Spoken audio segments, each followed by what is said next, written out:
Okay, well, thank you all so much for joining us today. Megan and I are really excited to have Museum on Main Street coming back to Indiana Humanities and for this to be Voices and Votes, and to be talking about civics and democracy with you all over the coming years. I will go ahead and introduce myself. My name's Sam Opsel. I'm a program associate at Indiana Humanities. I will be helping out with this program over the coming years. We're also joined today by my coworker Megan Seligman at Indiana Humanities. She is our director of programs. Uh, yeah, you'll get to hear from Megan here in a little bit. Yeah, we're very excited to be talking with you all. So, if you've joined this conversation, you are thinking, what is Indiana Humanities? We are going to get to talk to you about that momentarily. We'll also talk to you a little bit more about the Museum on Main Street program overall, as well as the specifics of Voices and Votes as well. As we do so today, we're going to talk about some of the benefits of hosting a MOMS exhibit, Museum on Main Street, as well as some of the requirements that would be asked of you all, some of the resources we would be providing to you all of the goodies that come with hosting a Museum on Main Street exhibit. And then we're going to end our conversation today thinking a little bit more about the application process, some of the nuts and bolts of actually applying, as well as some tips we have for you all on what we're looking for in a successful application. So, should be a really fun, rich conversation we have for you all over the next few minutes. So, if you have not heard of Indiana Humanities before, we are a statewide nonprofit organization. We are your local affiliate of the National Endowment for the Humanities. Every state and territory in the United States has a Humanities Council, so we are Indiana's Humanity Council. And with our work, we do all kinds of fun tasks. We have our grant making program. We have the programs that Megan and I get to work on with our colleagues. And then we do storytelling through all sorts of avenues like social media. And overall, all of these things come together to be a convener to help host conversations around the humanities. Now, if you're thinking, Sam, you have said this humanities word a whole bunch, and it sounds really cool. I want to be a part of it, but what are the humanities? The good news is the humanities are all sorts of fields. We get to interact with history, literature, poetry, philosophy, ethics, civics, art history, archaeology, and more. There are so many fields here, and we feel really lucky to get to support all of them through the lens of the humanities here at our organization. So Megan and I, in particular, when we're doing our programming work, we get to host all sorts of events.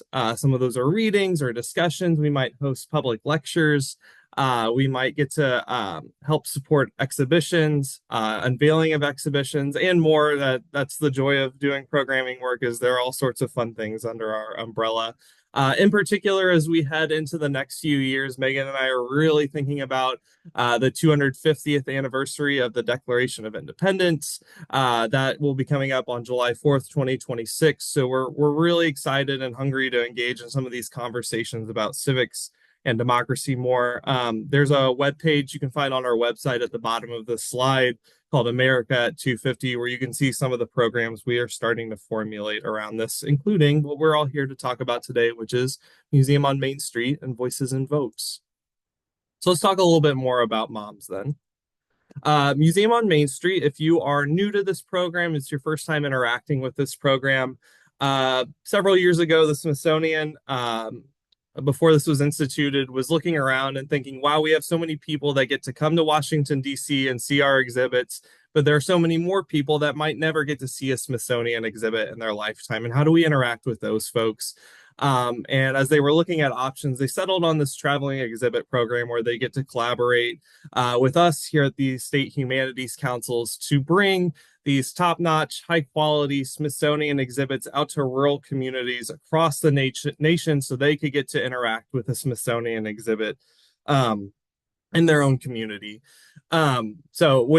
We're also, in addition to bringing these out to folks, we're also really excited about the opportunity it brings to do some capacity building with you all, so that way the fun doesn't stop after the exhibit leaves.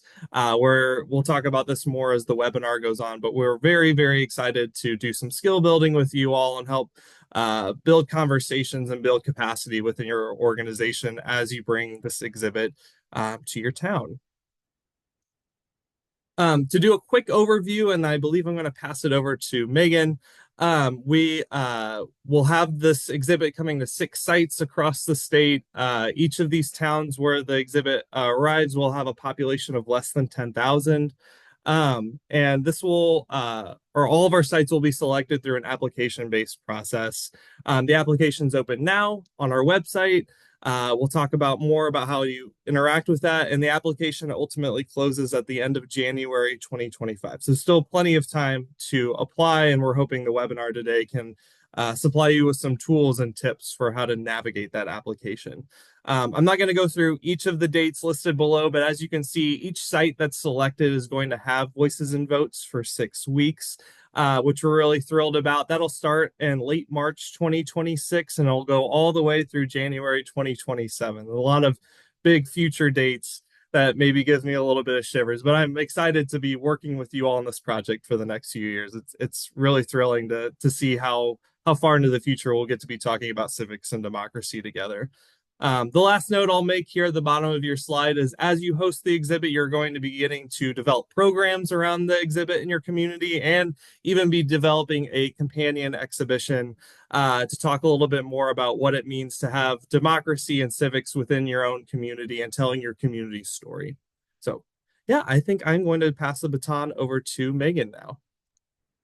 Thanks, Sam. Yeah, I'm just going to echo Sam and say it's good to see you all. Thanks for being here. I'm so excited to talk to you about Museum on Main Street. You've already probably picked up that we call it MOMS for short. So if you hear us talking MOMS this, MOMS that, we're talking about our Museum on Main Street exhibitions. And this is one of my favorite projects that we do at Indiana Humanities because we get to work for a long time in smaller communities. And that brings a lot of joy to work deeply with partners. So we're very excited to be starting yet another Museum on Main Street process. To go to the next slide. So I wanted to give just at least a brief overview of what Voices and Votes is about.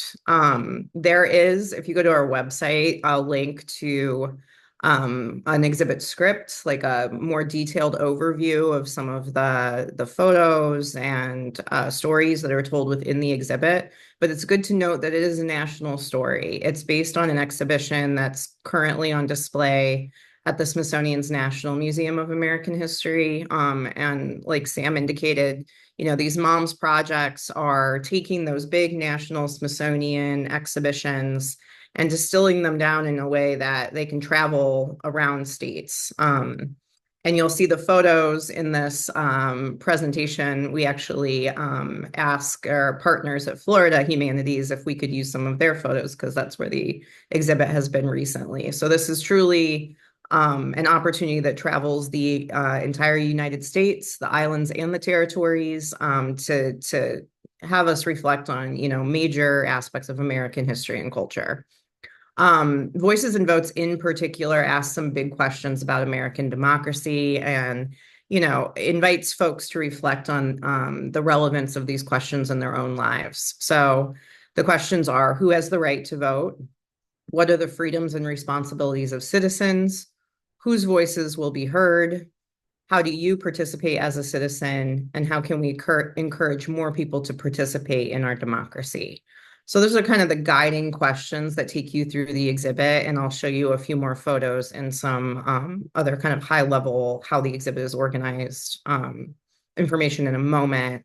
But over the years, Museum on Main Street, as our culture has generally started incorporating more and more virtual digital aspects to the exhibition. So there's text on the panels that you can read, photos you can look at, but there are also objects from the Smithsonian's collections that are on display within the exhibition.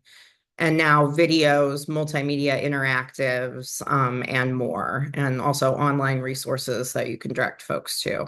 So there's some interesting ways in which content is displayed, and Voices and Votes is almost the newest of the MOMS exhibitions. So it is getting more and more seamless how they incorporate technology into these traveling exhibitions. Go to the next slide, Sam.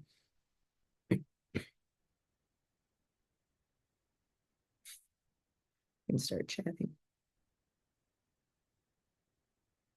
I'll keep going through my slides and Sam can work on what's going on. Let me know if you need me to share. Okay, got it. So just a brief overview of the exhibit contents. I think this photo gives you a good sense of how the exhibit looks in a room. There are 6 sections. The first is an introductory panel, which you saw on the first slide. It has like kind of a big archway that folks can walk through, and kind of because the sections are so tall, no matter what space you put it in, it ends up feeling pretty immersive, right? Because you're kind of winding between these big, tall sections, and it can really transform a space.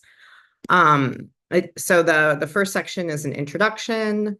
The second is called A Voice, a Vote, getting into, logistics and of voting, the machinery of democracy, how democracy works, beyond the ballot, future examples of civic participation, ideas and details around citizenship. And then finally, the last section is an interactive story kiosk. You can go to the next slide, Sam. So as I noted, there are 6 freestanding sections. So this is a look at one of those sections. 5 large structures like this and 1 kiosk, that last multimedia kiosk I mentioned. And the exhibit comes in pieces in 16 crates, and they're pretty big. Indiana Humanities handles the logistics of the shipping. So you're not responsible for shipping from site to site. But they do come in a very large box truck, or even occasionally, as with the last exhibit, we had a semi. So one thing to note is that in the application, you'll see us ask about crate storage. They don't have to be stored in a climate controlled facility, but you do need to kind of think about where those crates are going to go during the time you would have the exhibit. These 6 freestanding structures, there's some flexibility on the arrangement, but it's recommended that you have at least 700 square feet of space, high ceilings, and electrical outlets to be able to host the exhibition. We'll have a little more detail on that later, and the exact specifications are all on our website. So I encourage you to check that out.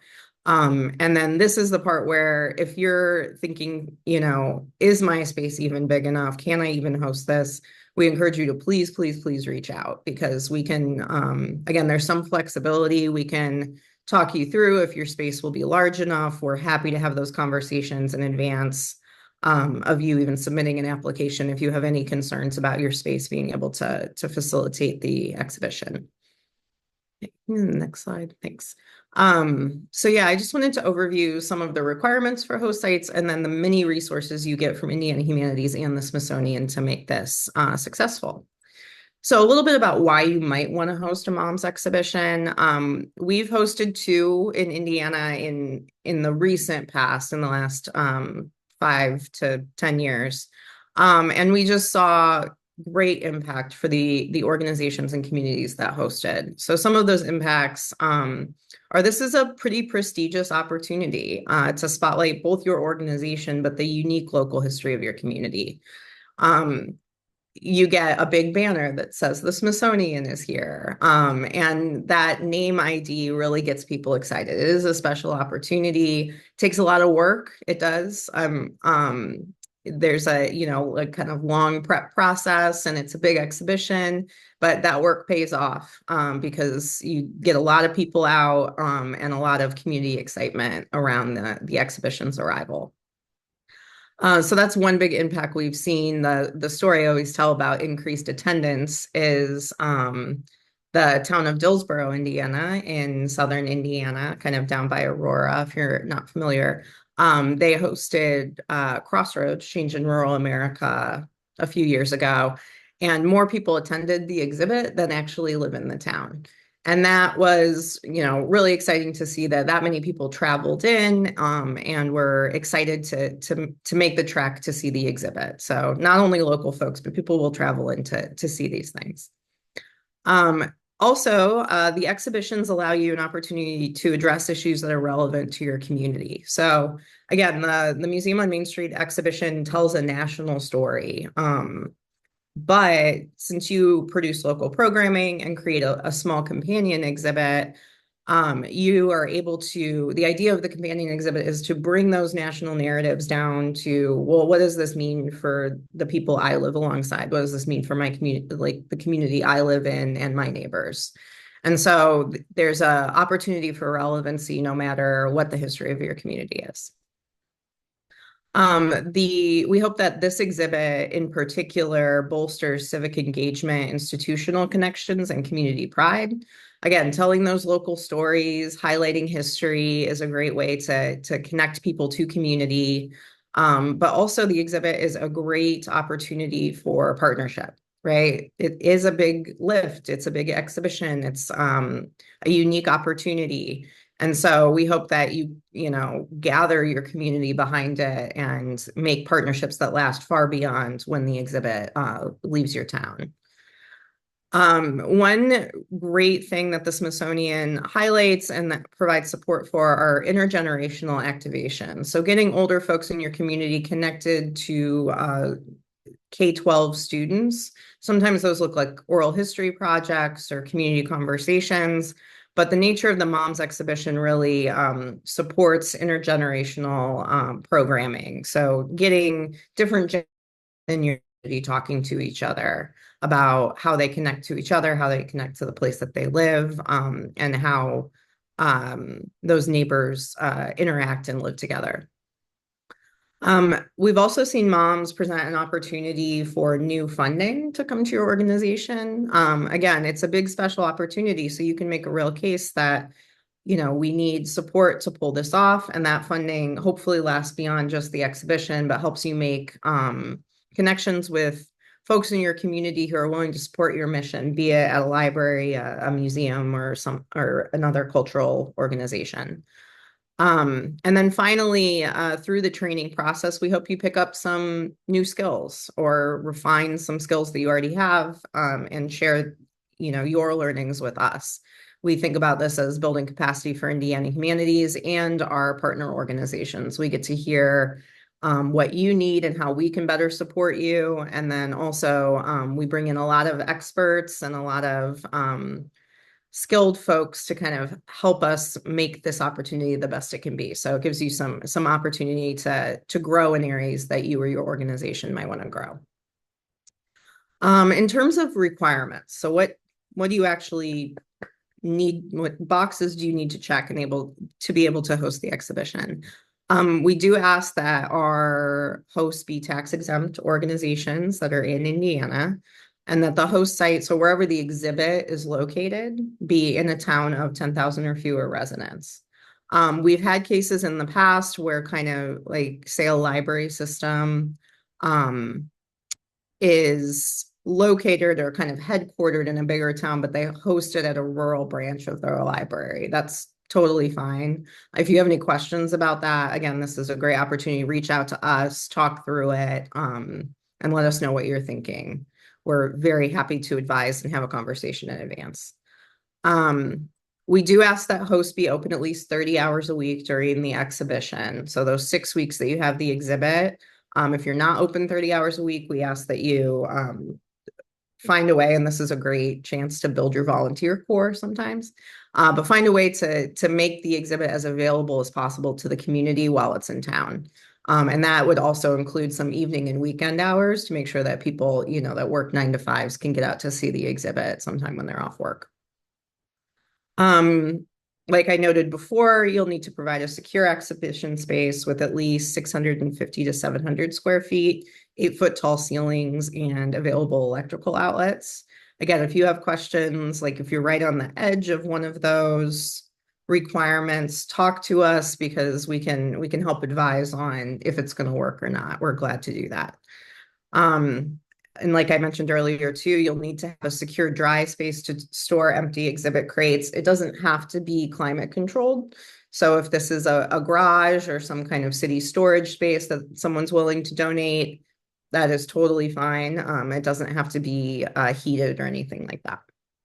And then recommended is that your space be ADA compliant with ramps. We understand that if you are in a historic building, that might not be a requirement for your organization.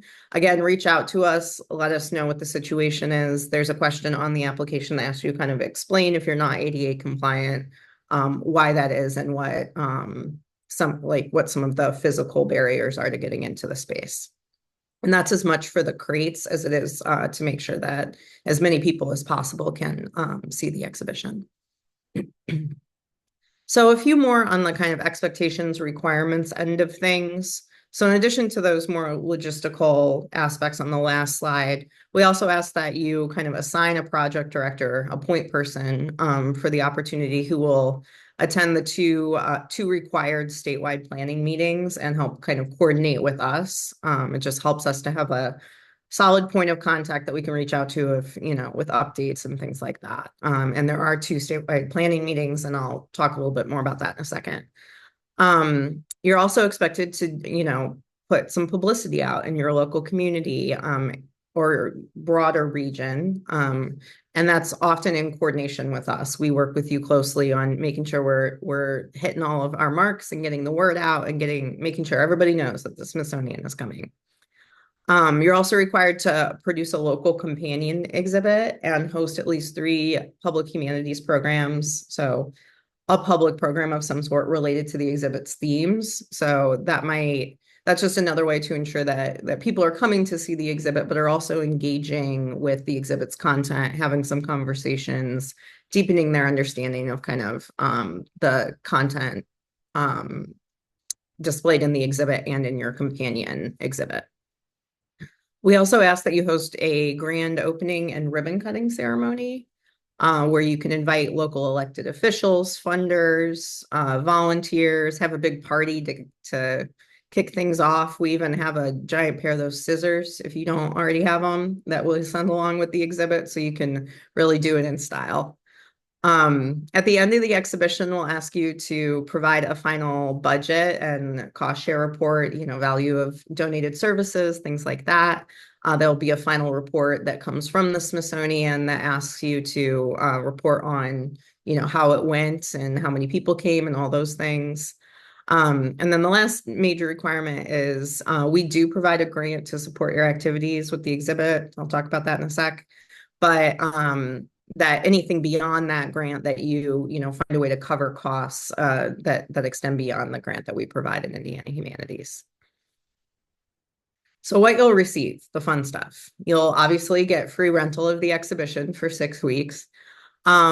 There are tons of materials produced by the Smithsonian to support you in this, and Indiana Humanities creates state-specific materials as well. So you'll receive an exhibit support manual, program guide, and curriculum materials so you can connect with teachers and make the most of the opportunity for students in your community. You get assistance in exhibition and program planning. And that often takes the form of monthly virtual convenings that provide support as you're kind of working towards the exhibit's arrival. You also get plenty of publicity materials. The Smithsonian sends posters, brochures, a media kit. And then, like I said, we often, Indiana Humanities, create state-specific materials so that there's information you can hand out about the Indiana tour in addition to just general information about the exhibition. And then finally, if you are approved to host the exhibition, you also receive $2,000 in funding from Indiana Humanities to help support the exhibition and the programs that you'll do along with the exhibit's arrival. Next slide, Sam. Thanks. And I think maybe at this point, I'm handing it back to you to kind of talk through our timeline. Great. Do we want to pause if there are any questions? Have we gotten any questions in the chat? No questions in the chat so far, but please feel free to offer some in the chat. We're going to move into talking about some more specifics here for the rest of the webinar, and this is a great time for us to talk more about questions people have.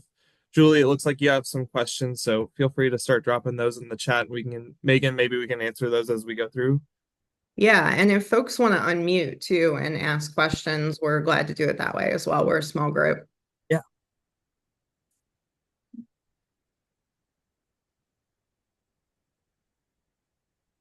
The size of the crates and the weight. Wondering, yeah, so the crates when they are empty are not that heavy, which is great.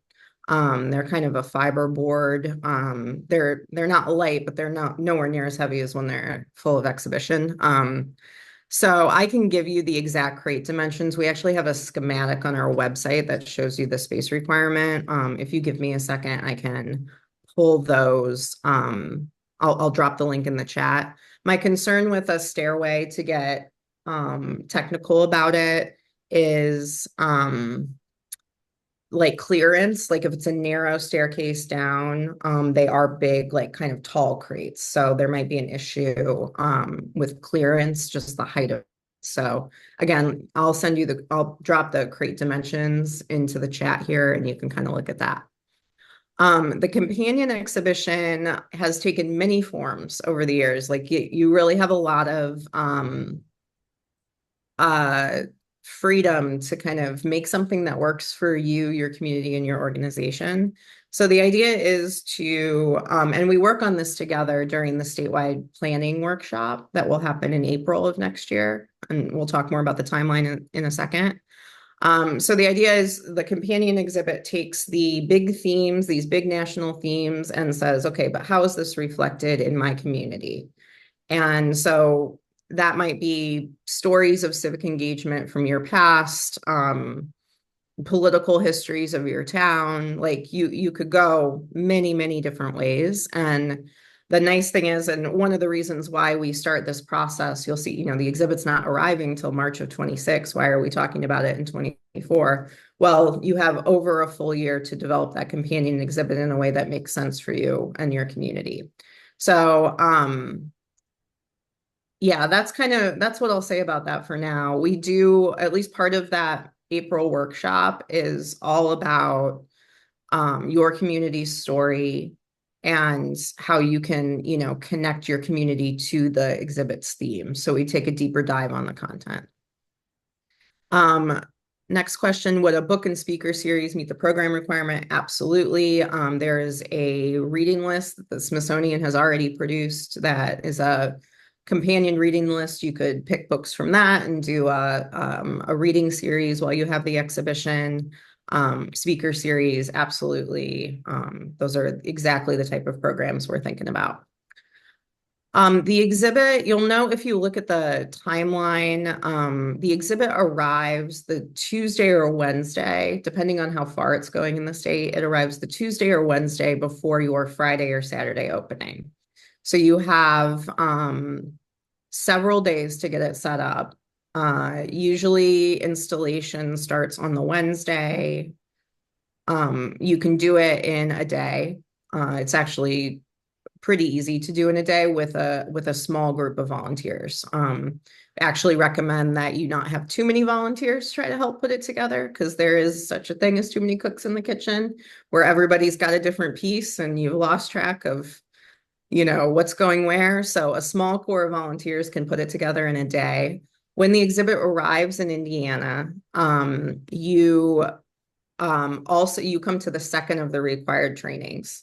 And so that one is called the installation training, and it takes place in the town where the exhibit is kicking off.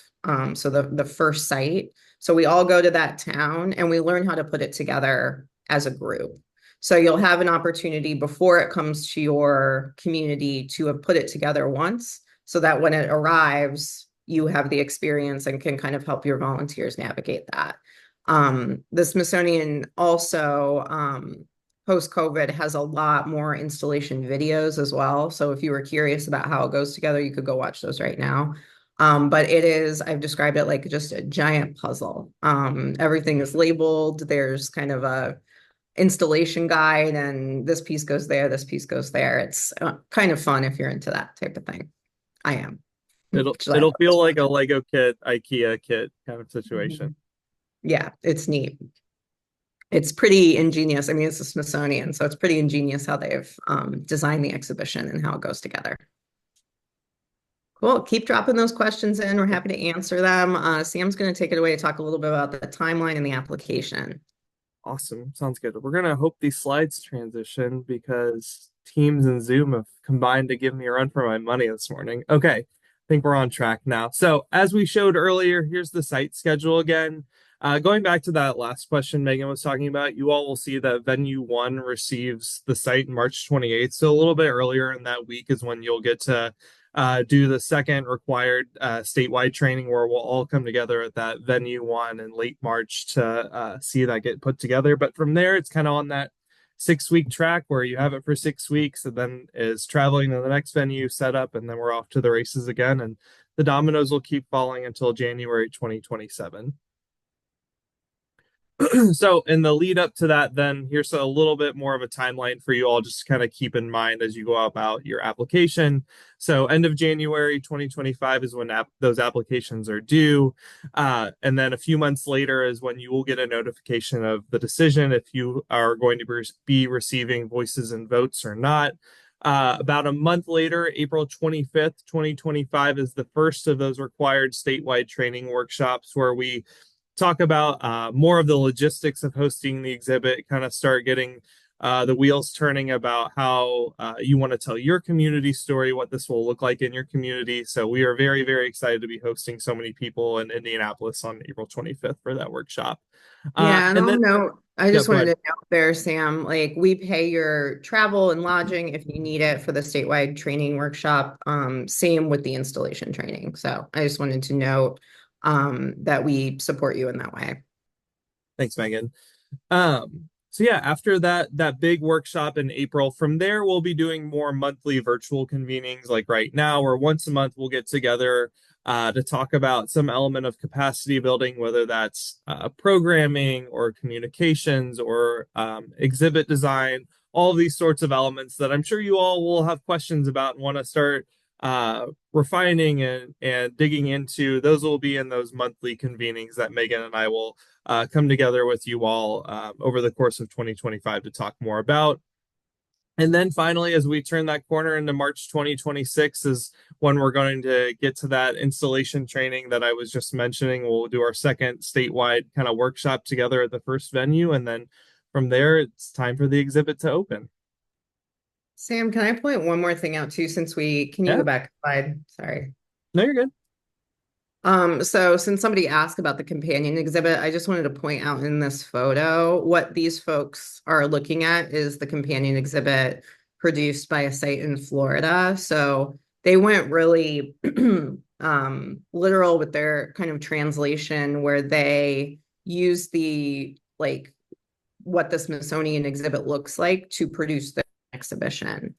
So I would say this is a really professional version of what you could do with the exhibition. But again, like you can take it a lot of different ways, and we provide support as you're thinking through what makes sense for you and your organization. Thanks, Sam. I just wanted to point out No, that photo while we were there. no, that was a great note on flexibility that we have. So how to apply then? Let's kind of start wrapping up the conversation, thinking more about the application, which is the first big step in this progress. So for the application, you are going to go in on our website for Voices and Votes. We have a link to our new grants interface called Foundant. Really easy to use, very intuitive, and this will help guide you through the process. Also on our webpage for Voices and Votes, we have instructions for applying as well. So before you even open it up, if you just want to get a sense of what all you want to include on there, we have some instructions for there as well. I will note one of the big things we want to see when you apply, as far as just items to make sure you're including, are 2 photographs and a floor plan of the venue, the space that you're going to have it in. That'll help us wrap our heads around about what it would look like to have Voices and Votes in your space. And again, those applications are all going to be due at the end of January. And then kind of one of my last notes I'll have for the application is when we're thinking about what we want to see in the narrative and the text of your application, we want to be thinking about like why you all want to be hosting Voices and Votes, what would it mean to have Voices and Votes in your community, and then when it's in your community, who's it going to connect with? What audiences do you want to reach with Voices and Votes? What partners do you want to talk about civics and democracy with? And kind of tying all those together, then what's your community story? What do you want to do with the programming in your companion exhibit? What what histories do you want to tell about how your community is linked up with the history of democracy in the United States. And then some more logistical ideas. We're going to be asking about when you want to host. You'll kind of get to rank the different time slots, those 6 week slots of when you could be hosting it. And similarly to having those pictures and the floor plan in place, we want to get some more of those logistics. So, like some square footage, that physical capacity of your space as well. Okay, Megan, I think I'm going to pass the baton back to you here, but I'm also seeing some questions might have popped up in the chat. So Julie Uh, asked, what states are involved in the exhibits? We're close to Michigan, so we could attract those citizens. Um, yeah, I don't know that Michigan has done this yet. I know Florida, Oklahoma. It's listed on the Museum on Main Street website. Let me see if I can get that really quick. Um, and then while Megan's looking that up, Elisa, for how much space is needed, yes, we talked about it a little bit, and we'll have that. It might even come around again in the slides, but if not, we'll have some links to it here shortly. But 650 to 700 square feet for the space, in addition to a few other logistics. Great question. yeah, so it looks like the exhibition this year it's in Florida, North Carolina, Oklahoma. Um, and then next year it's in Idaho, Massachusetts, Missouri, New York. And then 2026, along with Indiana, Georgia, Utah, and Wyoming. So not in Michigan yet. I don't know if they've hosted in the past, but it's a good note that we are very friendly with the folks at Michigan Humanities, and they could help us spread the word about those Northern Indiana sites. They're good friends. So what we're looking for in the application things, guys, I always recommend, again, we give you a long lead time on the application. We're at just about a little over 3 months to kind of put your application together. I encourage people to like talk to your community in advance. And make this an opportunity to like start a conversation. We're thinking about applying for this opportunity. Would your organization want to be involved in some way? Because what we're looking for in the application is community buy-in, making sure that the full community is kind of aware and can benefit from the exhibition. So that you might want to let folks know in the application process that you're thinking of applying, and what that could look like if you were to partner with other organizations. Obviously, we're looking, like with many of our grants, for creativity and quality, that, you have some ideas of how you might make this special, and that, you've put some time into thinking it through. We do, at Indiana Humanities, we want to connect you with humanities scholars, historians, authors, poli-sci folks in this case, that could bring some scholarship or some expertise to your programs or your local exhibition. We can help with that. We know interesting, experienced folks all over the state, and are happy to put you in touch with, who we might know in your region that might have some expertise in the subject matter. So if you're struggling to think through like who might be a good scholar or expert to work on this project with us, and help us develop the companion exhibit, things like that, let us know, because we can connect you to folks. We'll also have, as part of the statewide trainings that we do, we'll have some experts that kind of come in and talk about, well, here are resources for civics programming in the state, or here's kind of a political history of Indiana, if you're wondering kind of how this national narrative boils down within our state. We'll have opportunities for you to connect with scholars that we bring in to kind of help advise generally on the project, and then specifically on any questions you have about history in your community. Also in the application, having a sense of how your community story interacts with the exhibit content, and also an opportunity, like some reflection on, a potential need you see in your community for this type of conversation, or how hosting an exhibition like this and drawing on broad partners could potentially be transformative for your community. One story I tell about this is the Waterways exhibition was hosted in West Terre Haute, a smaller area outside of Terre Haute.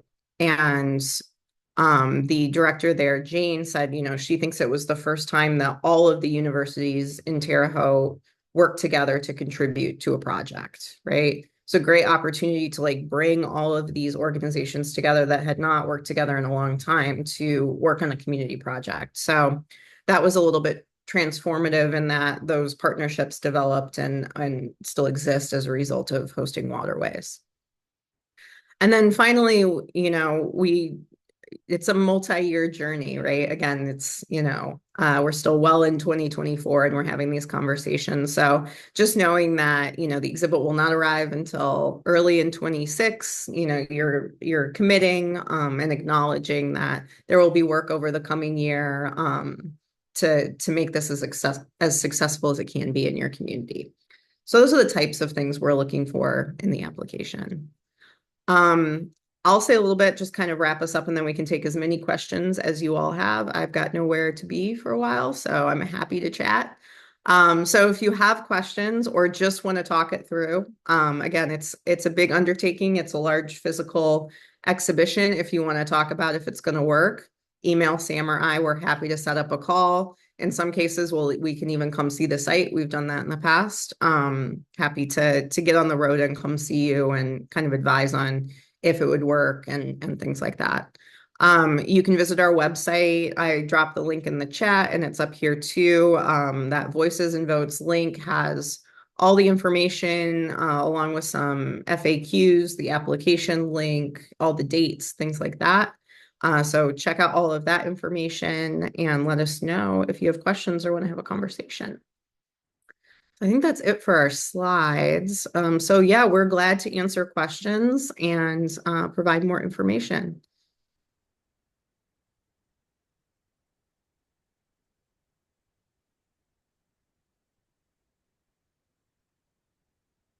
We'll give it a second. If anybody wants to unmute and ask a question, feel free. Like I said, we're a small group. But if you have gotten the information you need and you're ready to head out, we just thank you for coming. We're just very excited to be bringing this opportunity to Indiana. It's a really incredible exhibit. And we think it'll spark some great conversations about, the role of citizens in our government and how our communities have, legacies of civic engagement and involvement. So very excited to host the exhibition, excited to see you all here today. And please reach out if you have questions, either now or via email. Thanks, everybody. I'll go ahead and stop the recording as well. So that way, if you have a specific question that you don't want to be on the recording, we can make sure to answer that as well. And for anybody that's interested, the recording will be live on our website shortly after this if you missed part of the meeting. Thanks, you all.